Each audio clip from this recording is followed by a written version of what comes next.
Welcome, Empress. I have just felt called.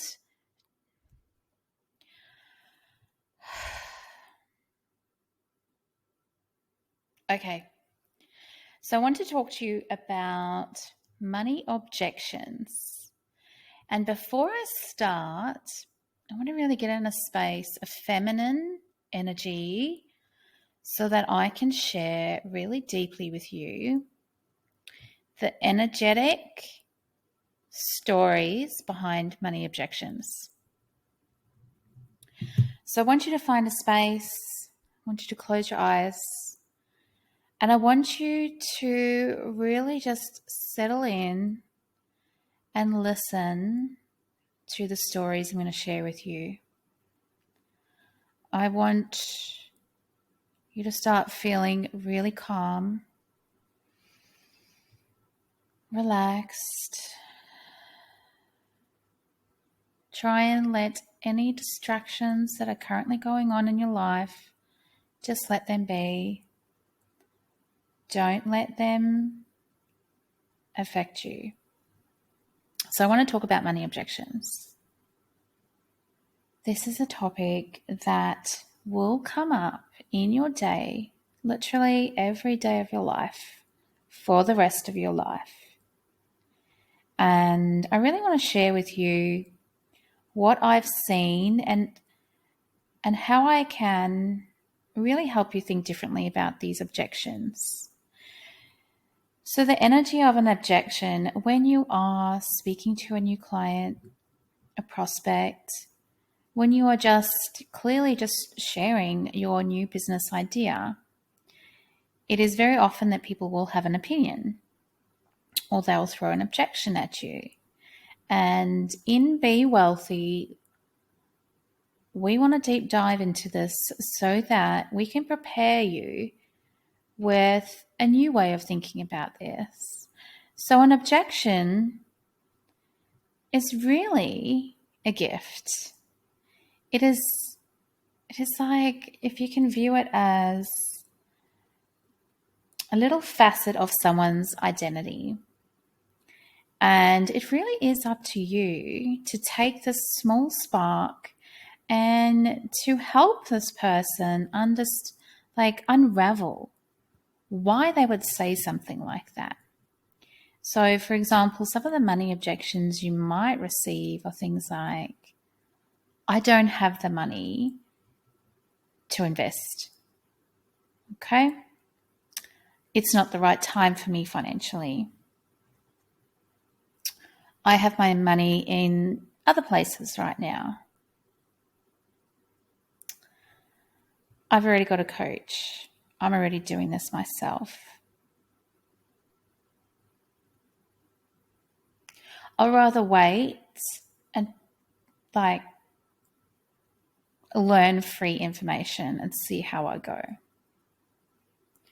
So a lot of this energy is someone basically saying to themselves that they want to, one, not transfer the money flow.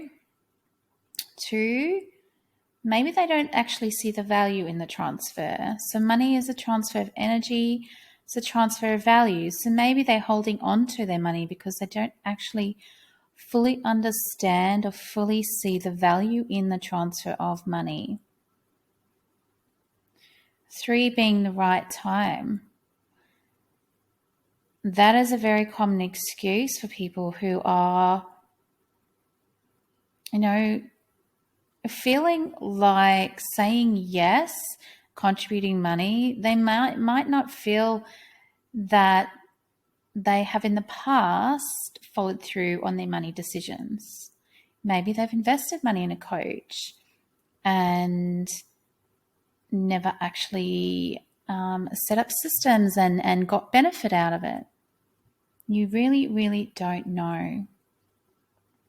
Maybe they've experienced a lot of scarcity around money, and so they have this fear coming up when they are looking at committing an extra expense in their lives. And it could be very scary because just about on average, no matter how much you earn, most people end up with a very similar amount in their bank account. And this is their safety net. So have a think about this. Do you have a rule for how much you are going to spend in the month and how much you want your bank account balance to be? A lot of people will set this at either 300, 500, maybe even zero. Maybe even some people are literally going backwards for a period of time. And so this bringing up the expense of spending $300 for them, even though they're earning $100,000, could be the difference between having that safety net and not having that safety net. So we want to really approach this with a lot of empathy, with more of a conversational approach, and really sort of dig deeper and start connecting with their story. Start truly understanding exactly what it is and see if there's parts of you that you have experienced the same. Because you've got to this point, you've probably likely experienced very similar issues. And in simply allowing the energy of money to flow, and this is something that I do coach my clients, money flows to you and it flows away from you. If you can have gratitude for money coming into your life and equally have gratitude for money leaving your life, then you create more opportunity for money to come back to you. So this is how I would like you to think about the flow of money. And when you're releasing money and having that gratitude for having the money and allowing the money to contribute to your life, the money is there. You have made choices in your life to spend it that way. You've made choices to nurture yourself in that way. You've fully taken control of your money by deciding to invest in yourself. So this is a new way of thinking about it. So I would really want you to think about when someone comes to you with an objection, that there really is an underlying wound, an underlying story behind it.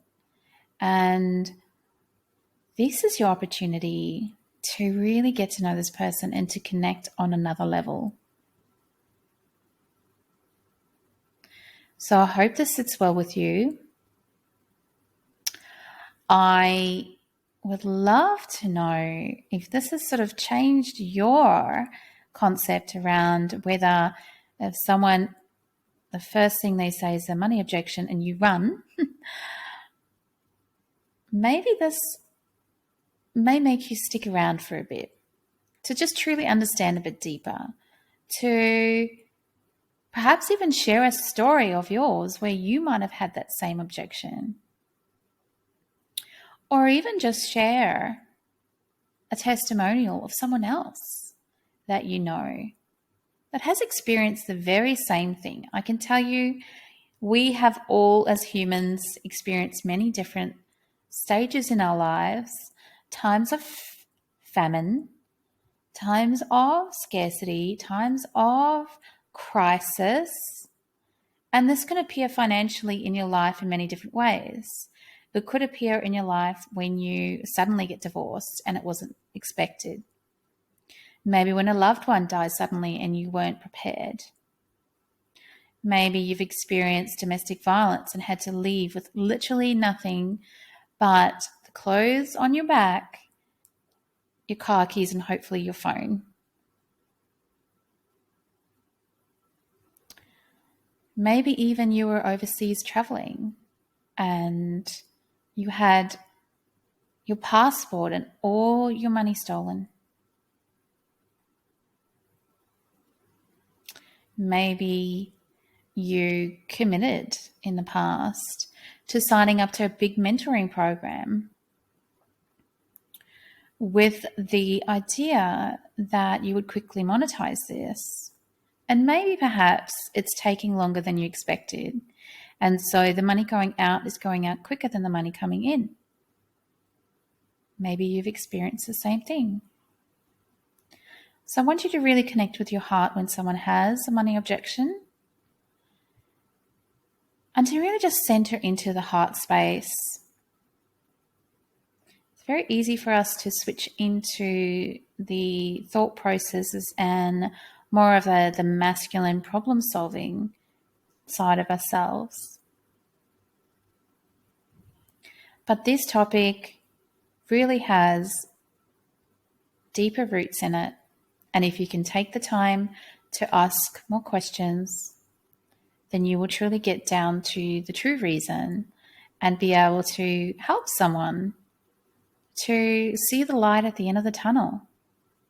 Because I can tell you now, if they're having this objection to you, they probably are likely doing this in all areas of their life. And who are you to not help them with this if you have the tools? So go out there and rejoice when you receive a money objection. Drop into your heart space.